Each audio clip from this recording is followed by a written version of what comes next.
Bonjour à toutes et à tous, c'est Maëlys alias des mailles et des aiguilles, j'espère que vous allez bien. On se retrouve aujourd'hui dans une nouvelle vidéo et il va être question du Knit-It.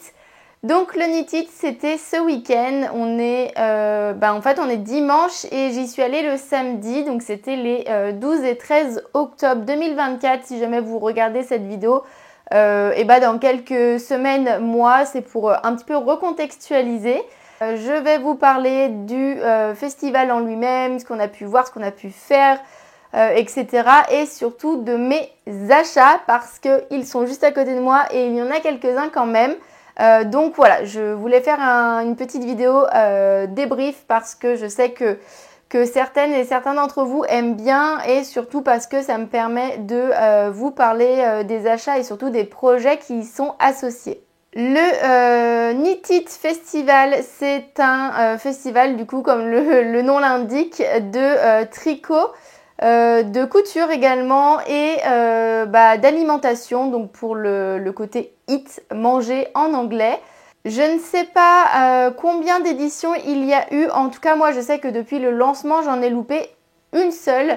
Voilà, donc j'ai pu voir les différentes évolutions de ce festival qui prend vraiment une belle ampleur puisqu'on a commencé dans un lieu qui s'appelle l'Embarcadère, qui est à Lyon aussi en bordure des quais de Saône, mais qui était vite devenu trop petit. Et puis après il y a eu, il me semble, un lieu à Villeurbanne au Carré quelque chose, je crois, un truc du genre. En tout cas, ils y sont restés qu'une année.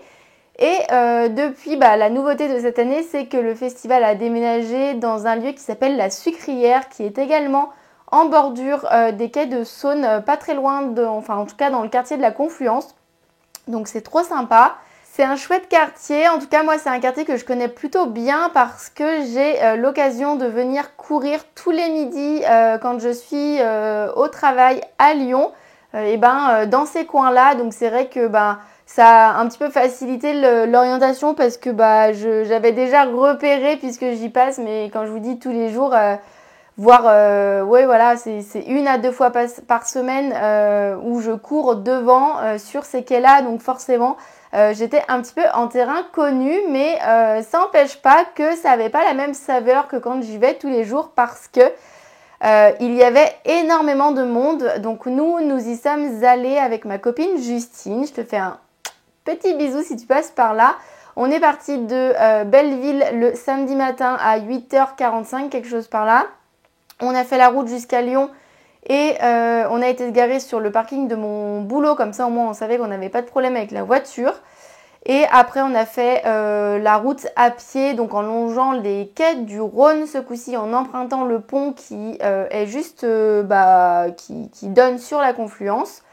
En tout cas sur le musée de la Confluence et sur le quartier de la Confluence. Et puis après, on a rejoint la Sucrière à pied. On a dû mettre à peu près 25 minutes, mais c'était sympa comme petite balade.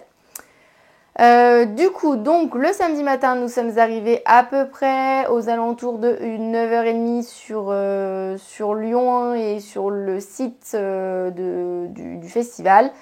On s'est mise dans la file d'attente qui était déjà très très très très très longue. Je vous mettrai quelques petites photos vidéos.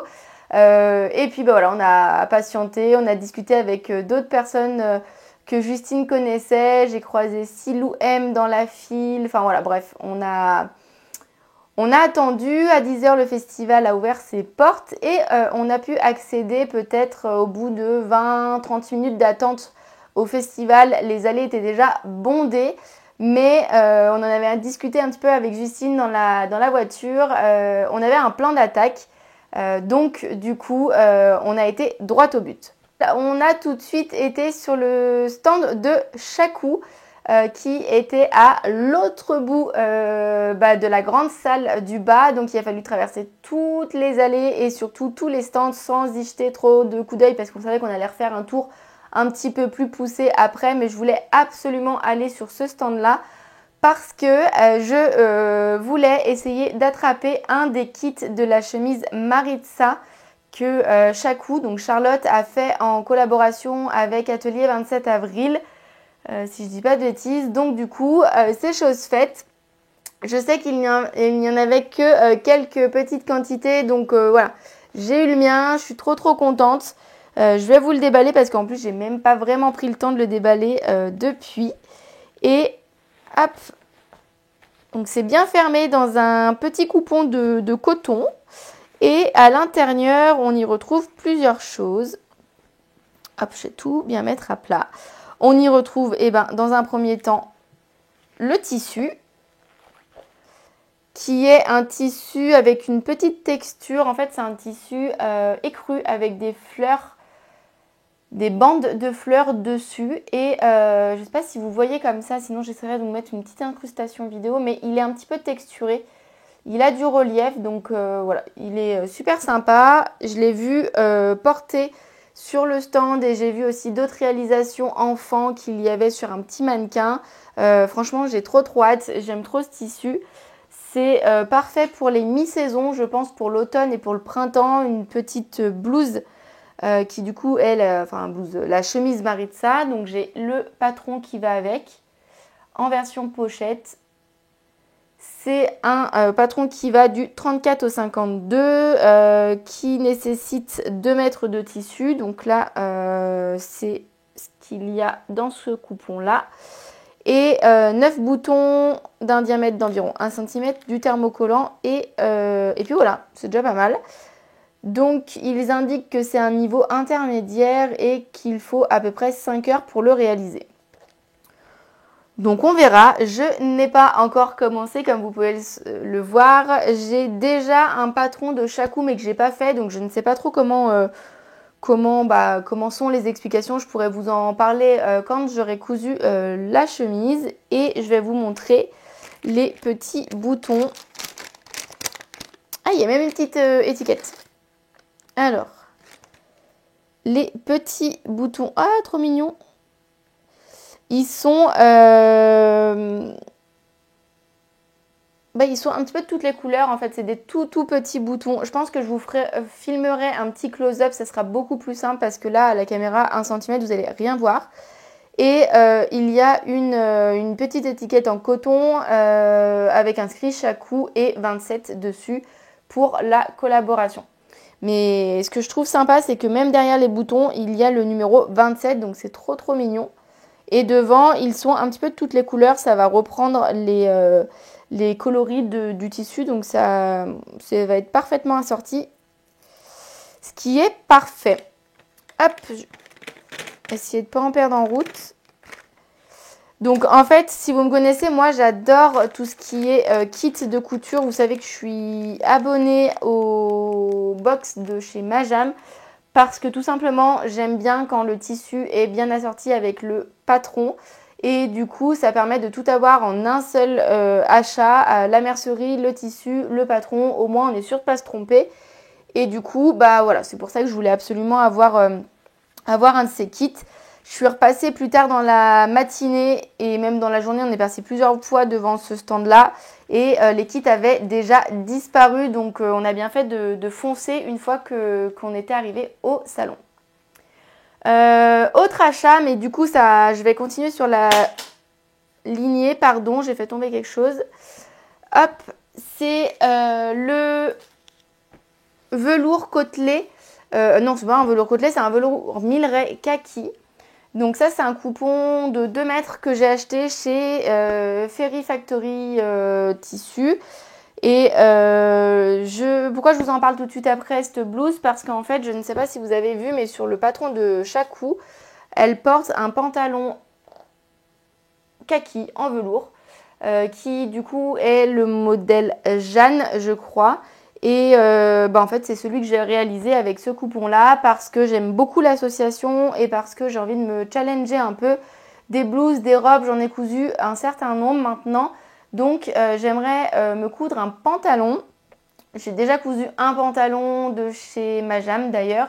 Mais là, le pantalon a une braguette. Il a des petits détails un petit peu techniques comme une petite poche ticket. Vous savez, c'est les petites poches là où on peut à peine glisser 2 doigts qui sont dans la poche arrondie. Donc du coup, voilà, j'aimerais pouvoir un petit peu m'entraîner, me coudre un tissu, un projet. Décidément, cette phrase, elle est compliquée. J'aimerais me coudre un projet avec un petit peu plus de challenge couture. Et je vais attraper mon téléphone.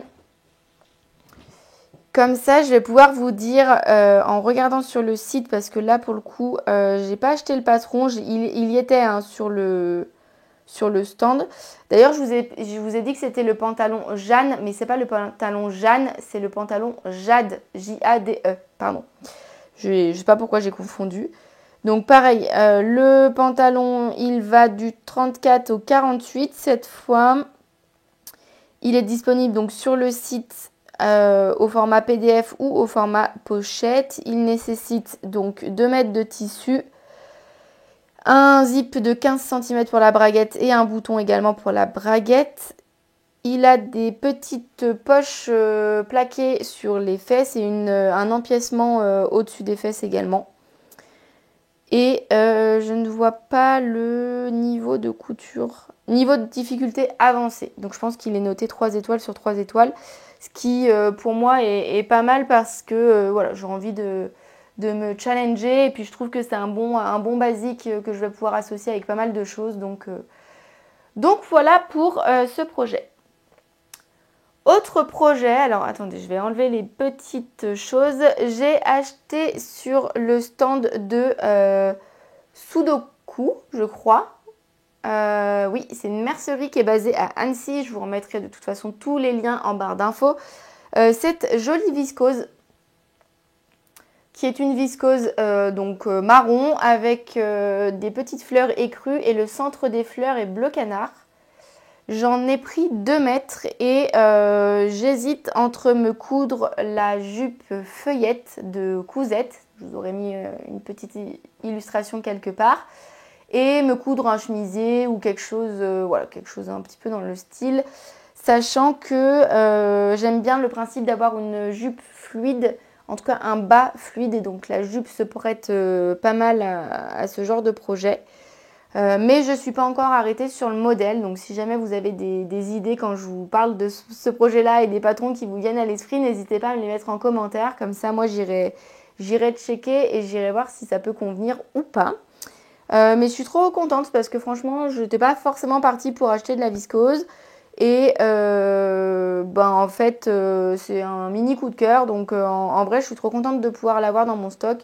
Je ne vais pas forcément le coudre tout de suite maintenant, mais au moins je sais que je l'ai et que je vais pouvoir facilement l'associer avec des cousettes que j'ai déjà. Voilà pour le premier coupon. Et le deuxième coupon que j'ai acheté sur ce stand-là, c'est un réel coup de cœur.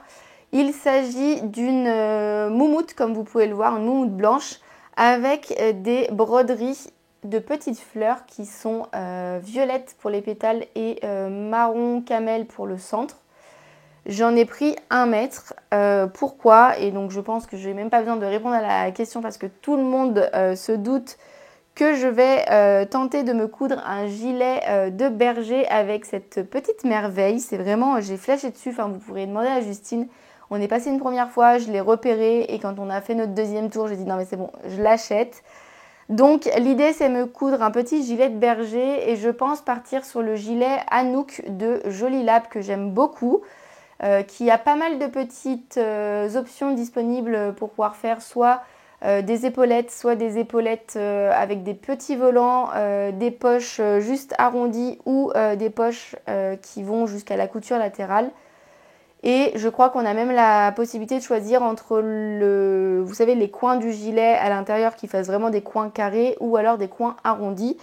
Donc je pense que moi je vais partir sur la version arrondie et sans aucune option, c'est-à-dire pas les épaulettes, pas les volants et pas les poches, parce que je verrai comment je double à l'intérieur mon tissu, mais c'est déjà quelque chose qui est assez épais, donc j'ai pas envie de rajouter trop de matière non plus.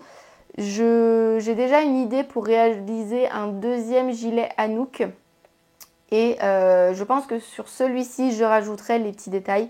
Je vous en parlerai dans une prochaine vidéo parce que pour le moment, j'ai pas le tissu, je ne suis pas encore arrêtée sur le coloris et j'ai même pas cousu la première version. Donc, chaque chose en son temps. Et ça, je pense que je vais le coudre assez rapidement. Et en plus, en regardant dans mes achats, une fois que je suis rentrée du salon, je me suis dit que même avec le pantalon Jade, un petit t-shirt basique ou un petit chemisier assez simple et un gilet de berger comme ça, l'ensemble pouvait être aussi canon. Du coup, bah voilà, c'est dans mes projets qui vont arriver rapidement sous le pied de ma machine à coudre. Enfin, je vous dis ça, puis j'espère que ça sera le cas parce que sinon, si on se fie aux achats que j'ai fait l'année dernière au Knitted, j'en ai encore pas cousu un seul mètre. Donc, bon, voilà, hein, on va pas trop épiloguer là-dessus. Dans les autres achats que j'ai fait, alors attendez, je vais vous parler de ça. Ce n'est pas un achat, mais c'est un échantillon que j'ai eu sur le stand de Cousu Bio qui propose donc pas mal de tissus, etc. Mais qui proposait donc cette moumoute qui est hyper intéressante. Pourquoi? Parce qu'elle est composée à 78% de laine et donc elle est très chaude. Je savais qu'elle existait parce que j'avais fait quelques recherches. J'ai 2 amis qui sont bergers en Vanoise qui m'ont demandé de leur coudre des vrais gilets de berger, c'est-à-dire que c'est la même forme que le gilet de berger mais en version homme, on est d'accord, mais pour réellement servir la fonction de berger, pas seulement en tant qu'accessoire de mode, mais eux c'est vraiment pour travailler, ils ont besoin d'avoir les épaules, les bras libres, mais en hiver il fait quand même ultra froid dans les étables ou même dehors quand ils ont besoin de sortir les bêtes, etc. Donc du coup, ils m'ont demandé, il y en a un qui m'a demandé et il y a le deuxième qui m'a dit mais moi si t'en fais un, je pense que j'en voudrais un aussi. Donc du coup, j'ai potentiellement 2 gilets à coudre. De regarder pour pouvoir le faire, quel tissu je pouvais trouver, etc. La condition c'était que ça soit le plus local possible parce que c'est des personnes qui sont très attachées au fait main, fabriqué en France, voilà, quelque chose de local. Alors là, pour le coup, ce n'est pas local, c'est pas local, si, c'est le plus local qu'on puisse faire, c'est-à-dire que c'est portugais, il me semble, en tout cas c'est européen, c'est pas français parce qu'on n'a pas ce genre de tissu en France, en tout cas ce n'est pas produit. Donc j'ai pu en récupérer un échantillon pour pouvoir leur montrer. L'idée, ça serait de le doubler avec un tissu polaire que Cousu Bio ont également. Et de rajouter des petits boutons, je ne sais plus comment s'appelle ce genre de bouton, vous savez, les petites lanières en cuir avec un gros bouton en bois au milieu. Voilà, c'est l'idée du projet. Donc je vais aller voir prochainement, je leur en parlerai, je passerai commande par la suite si jamais ça leur convient. Maintenant qu'on a fini de parler tissu, je vais vous parler de mes 2 autres achats. On va rester dans le thème de la couture parce que j'ai acheté le patron du jogging Le Coureur, qui est un patron proposé par les BG, donc la marque Les BG, et qui du coup permettrait de coudre un jogging mais également un short en matière un petit peu en jersey quoi.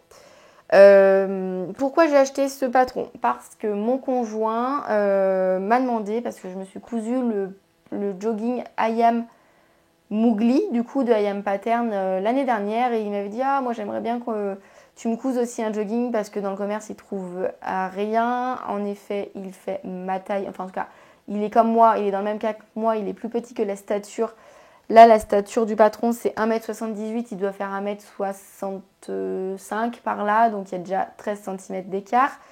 Dans le commerce, c'est à peu près pareil, il n'y a rien qui lui va et surtout, les tissus ne lui conviennent pas, ils ne sont pas assez chauds.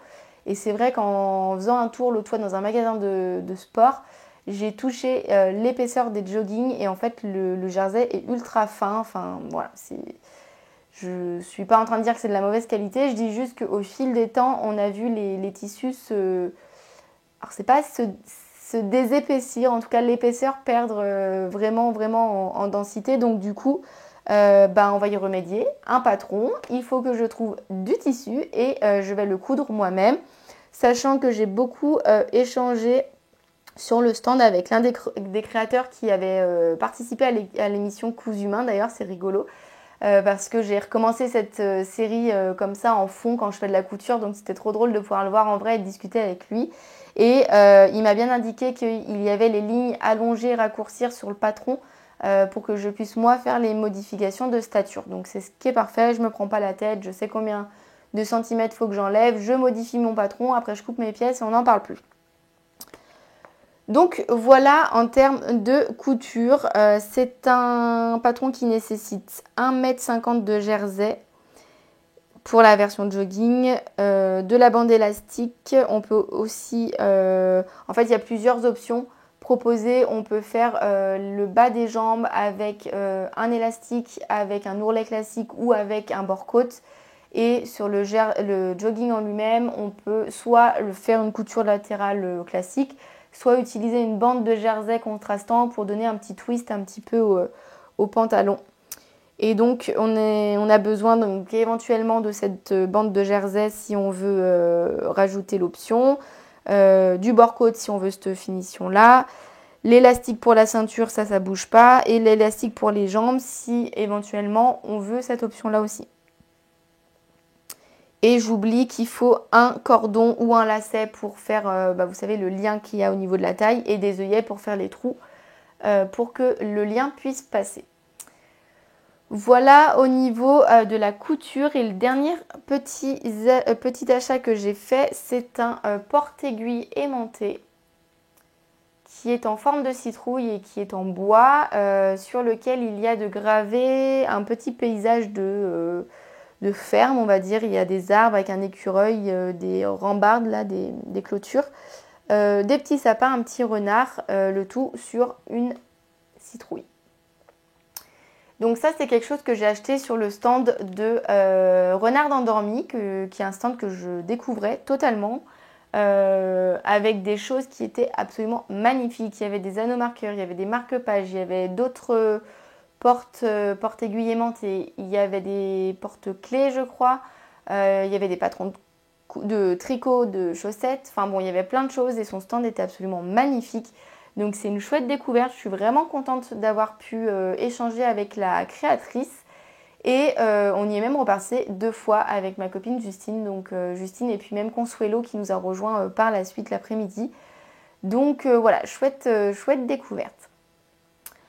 On n'a pas parlé de budget, c'est pas quelque chose qui est tabou chez moi et j'aime bien vous en parler pour que vous puissiez vous rendre compte un petit peu des prix. Le kit de la chemise Maritza avec le patron, le tissu, la mercerie, il coûtait 59,90 €. Le patron, il coûtait 17 €. Le petit porte-aiguille, c'était 6 €. L'échantillon, il était gratuit. Les 2 mètres de tissu ici, il me semble que c'était 14,50 € le mètre, donc ça faisait 29 € au total. Et ensuite, alors je sais plus exactement, je crois que là il y avait pour, je crois que c'était 19 € le mètre, quelque chose comme ça, et j'ai qu'un mètre. Et là c'était 11 €. C'était 11 €, le 11,90 € ou ouais, presque 12 € le mètre, donc entre 22 et 24 €. En tout cas, pour ces 2 tissus, j'en ai eu pour 42, très exactement. Donc voilà, c'est un knit du coup sur lequel j'ai dépensé 153 et quelques. J'avais fait le calcul, mais bon, voilà, entre 150 et 160 €. Pourquoi je vous parle de budget? Parce qu'en fait, je veux pas que... J'ai vu passer des butins de CSF. Pourquoi je vous parle de budget? Parce que je veux un petit peu dédramatiser ou en tout cas en tout cas que vous n'ayez pas de frustration par rapport à ce que vous avez pu acheter, parce que j'ai eu le sentiment que ce festival atteignait largement les festivals parisiens comme le CSF ou l'Aiguille en fait, qu'on peut retrouver plus tard dans l'année.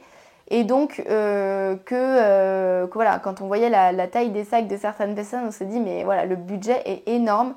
Oui, je pense que certaines avaient un budget considérable, d'autres moins. Moi, c'est le budget que je m'étais alloué à peu près sur l'année. J'ai économisé un petit peu à droite à gauche tout au long de l'année et je m'étais fixé un budget de 150 €, ce qui est du coup pour moi pas mal parce que j'ai réussi à 3 € près à tenir ce budget-là, tout en pouvant me faire plaisir et en craquant sur des choses qui n'étaient pas prévues. Donc voilà, mais ce que je veux dire, même si c'est très, très maladroit, je pense, voilà, c'est que chacun a sa bourse, chacun a son budget. Et je sais qu'il y en a qui sont repartis avec pas grand-chose, entre guillemets, et d'autres avec beaucoup de choses. L'idée, c'est que ce n'est pas une compétition, loin de là, mais c'est que, en fait, on a pu chacun et chacune voir que tout ce qui était présenté sur les stands et voir qu'il y avait énormément de marques. Je crois qu'on était à plus de 150 exposants pour cette édition-là. Donc en fait, on ne peut pas acheter de partout et c'est bien normal. Sinon, en fait, on aurait tous gagné au loto. Et même si je nous le souhaite, je ne suis pas sûre que ça soit ça dans la réalité. Mais voilà, j'ai profité aussi autrement. J'ai fait des petites vidéos sur certains stands parce qu'il y en a qui étaient vraiment canons. Il y avait des couleurs partout. Des stands qui avaient vraiment été pensés. Je pense au stand, il me semble, de Icati qui avait fait son stand un petit peu comme un étalage de marché, il me semble. Enfin voilà, il y avait vraiment des stands qui étaient vraiment très bien décorés, qui étaient super chouettes. Donc tant pis, on n'a pas acheté, mais ça ne nous a pas empêché d'aller discuter avec les personnes qui étaient derrière, de pouvoir papouiller de la laine, de pouvoir toucher des choses.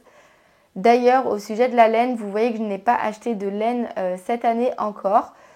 Toujours dans le même souci, on va dire que d'habitude, c'est-à-dire que j'ai déjà beaucoup de laine à la maison, beaucoup de choses qui sont dans ma garde-robe, qui sont déjà tricotées et qui n'attendent que d'être portées cet hiver, mais en fait, j'arrive même pas à tout porter. Donc voilà, même si j'ai vu plein de choses qui pouvaient me plaire, j'ai pas craqué. Mais j'ai retenu deux, trois noms vers qui me tourner si jamais j'avais envie dans le courant de l'année de pouvoir m'acheter de la laine. Donc voilà pourquoi il n'y a pas de tricot au programme ces temps-ci, mais ça ne veut pas dire que ça ne va pas revenir. L'automne, comme vous pouvez le voir, est bien installé par ici. Et du coup, qui dit automne dit un petit peu le retour de la saison cocooning et il est fort probable que je ressorte mes aiguilles également. Voilà pour ce petit récap du festival. Je vais terminer en vous remerciant parce que vous êtes plusieurs à m'avoir arrêté, à être venus me parler, à être venus me complimenter, à me dire que ça faisait très longtemps que vous me suiviez, que vous étiez contente de me croiser, d'échanger avec moi. Sachez que le plaisir était largement partagé, même si je suis plutôt timide dans la vraie vie, donc des fois je me sens pas forcément légitime, mais en tout cas c'était super chouette et j'adore vraiment l'énergie de ce genre d'événement parce que ça rebooste, ça redonne envie, on recroise des personnes, on recroise des têtes connues, on en croise des nouvelles et en fait on se rend compte qu'on n'est pas tout seul dans notre coin à faire du tricot, de la couture parce que en fait c'est pas forcément un loisir qui est courant, mais de voir toutes ces personnes réunies au même endroit, ça fait vraiment chaud au cœur. D'autant plus que c'est un endroit où je passe régulièrement, comme je vous le disais, donc je vais avoir ces images de la ville de Lyon envahie par les tricoteurs et les couturières et les tricoteuses et les couturiers du coup. Et en fait c'était trop chouette, donc je suis vraiment contente, c'était une très très belle édition. Et j'espère qu'il y en a une prochaine, en tout cas s'il y en a une prochaine, je serai au rendez-vous et j'espère que vous aussi. Voilà, n'hésitez pas à me dire si vous avez été au festival dans les commentaires, à me partager un petit peu vos achats, vos projets, vos envies, etc. C'est toujours chouette de pouvoir échanger. Je vous fais plein de gros bisous, je vous dis à très bientôt dans une prochaine vidéo. Bye bye!